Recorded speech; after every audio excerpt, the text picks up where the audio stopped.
देवों के देव महादेव की कोई जलती लकड़ी से पिटाई करे, ऐसा कोई सोच भी नहीं सकता।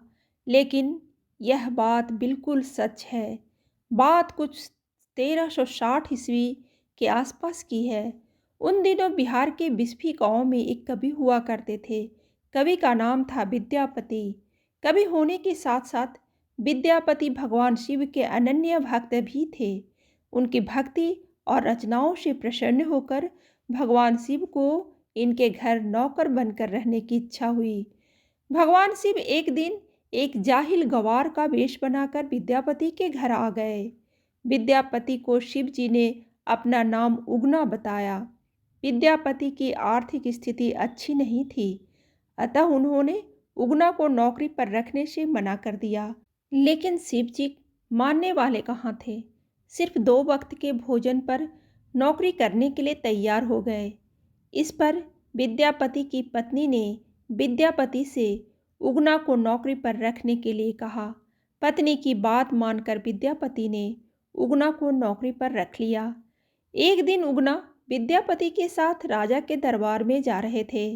तेज गर्मी की वजह से विद्यापति का गला सूखने लगा, लेकिन आसपास जल का कोई स्रोत नहीं था।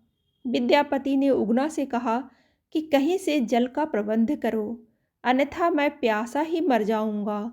भगवान शिव कुछ दूर जाकर अपनी जटा खोलकर एक लोटा गंगा जल भर लाए।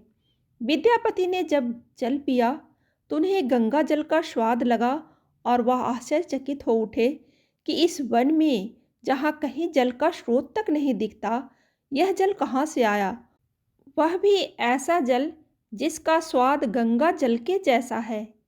कभी विद्यापति को उगना पर संदेह हो गया कि यह कोई सामान्य व्यक्ति नहीं बल्कि स्वयं भगवान शिव हैं।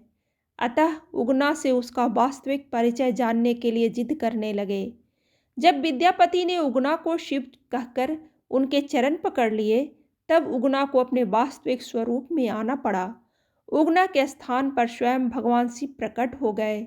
शिव ने विद्यापति से कहा, मैं तुम्हारे साथ उगना बनकर रहना चाहता हूँ, लेकिन इस बात को कभी किसी से मेरा वास्तविक परिचय मत बताना।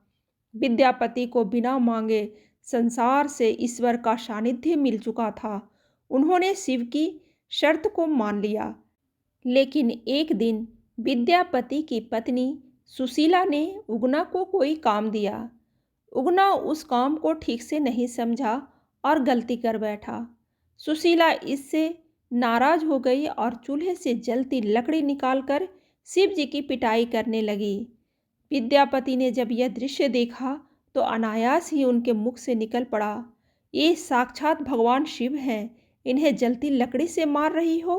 फिर क्या था, विद्यापति के मुंह से यह